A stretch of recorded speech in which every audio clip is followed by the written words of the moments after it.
आपको ईरान में देर रात हुए घातक विस्फोट की तस्वीर दिखाएंगे, जिसकी गूंज कई किलोमीटर तक सुनाई पड़ी। शिराज में एलपीजी के गैस रिफिलिंग प्लांट में धमाका हुआ। हादसा था ये, या धमाका था या फिर हमला था, सबकी जांच हो रही है। क्योंकि ये ब्लास्ट इतना जबरदस्त था कि आसमान में आग की ऐसी लपटें उठी जैसे मिसाइल अटैक हो, और उसके बाद आसमान में धुएं का तेज गुबार छा गया। धमाके की गूंज से आसपास का पूरा इलाका हिल गया।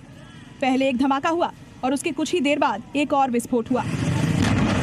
ट्रैफिक थम गया और लोग ब्लास्ट के बाद तबाही के नजारे का वीडियो बनाने लगे। लोग धमाकों की गूंज से दहल उठे और गैस प्लांट धू धू कर जलने लगा। घंटों की मशक्कत के बाद आग पर तो काबू पा लिया गया है, लेकिन सवाल भी खड़े हो गए कि क्या वाकई ये हादसा था या साजिश के तहत सुनियोजित हमला। अब इस एंगल से भी जांच हो रही है।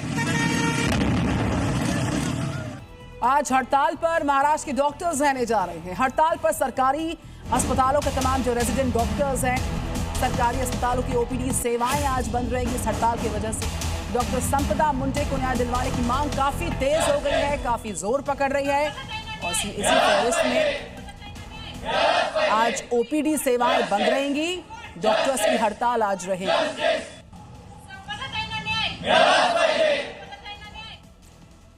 उत्तर प्रदेश के मुजफ्फरनगर में पीएम मोदी और सीएम योगी के खिलाफ अभद्र टिप्पणी करने का जो मामला है वो सामने आया था। वीडियो वायरल हुआ और योगी फोर्स ने 72 घंटे के अंदर गाली देने वाले रईस को इलाज किया और उसकी सही मुकाम तक पहुंचा दिया। और अब वो अपने पैरों पर चलने लायक नहीं बचा है। पुलिस के कंधों पर चल रहा ये वही रईस है जो चल भी नहीं पा रहा है, रोते हुए नजर आ रहा है।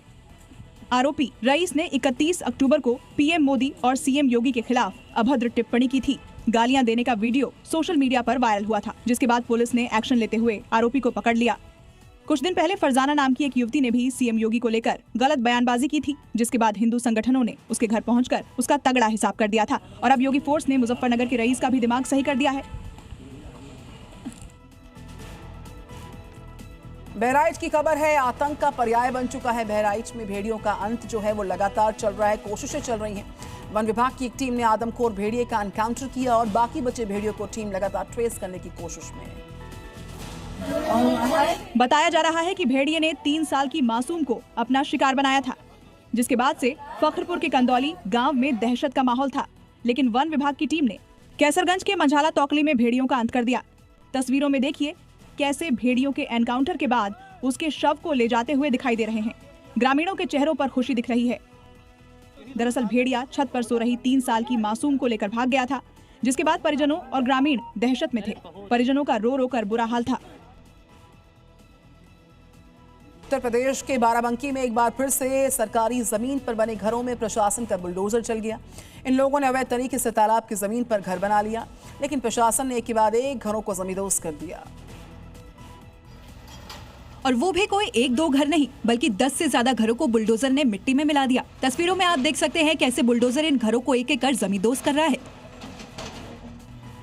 न्यायालय को सही दस्तावेज न दिखाने की वजह से मुकदमा खारिज हो गया। फिर क्या, पुलिस की मौजूदगी में प्रशासन की टीमें पहुंची और एक एक कर अवैध कब्जे को जमींदोज कर दिया। इतना ही नहीं, अतिक्रमण हटाने पर लगने वाला खर्च भी कब्जाधारियों से वसूल किया जाएगा, क्योंकि ये योगी राज है। यहाँ सरकारी जमीन पर कब्जा किया तो खैर नहीं। शहर हो या फिर गांव, ई रिक्शा यानी कि यहाँ पर जो प्राइवेट ट्रांसपोर्ट है उस पर बड़े विकल्प के तौर पर ई रिक्शा जब उभर पड़े हैं।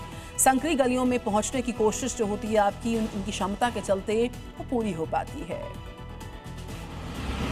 जहां एक ई रिक्शा ने एक भारी भरकम एसयूवी को टो करके ले जाती हुई दिखी।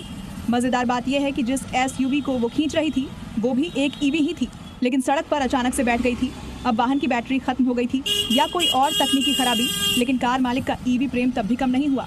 कार मालिक ने ई रिक्शा बुलवा लिया और ई रिक्शा चालक कार को खींचते हुए आगे बढ़ गया। ईवी मालिक ने अपनी कार की ताकत को आजमाने के लिए ईवी को रेत पर उतार दिया और इस ईवी ने भी अपने मालिक को निराश नहीं किया, बल्कि आसानी से रेतीली जमीन से बाहर आ गई।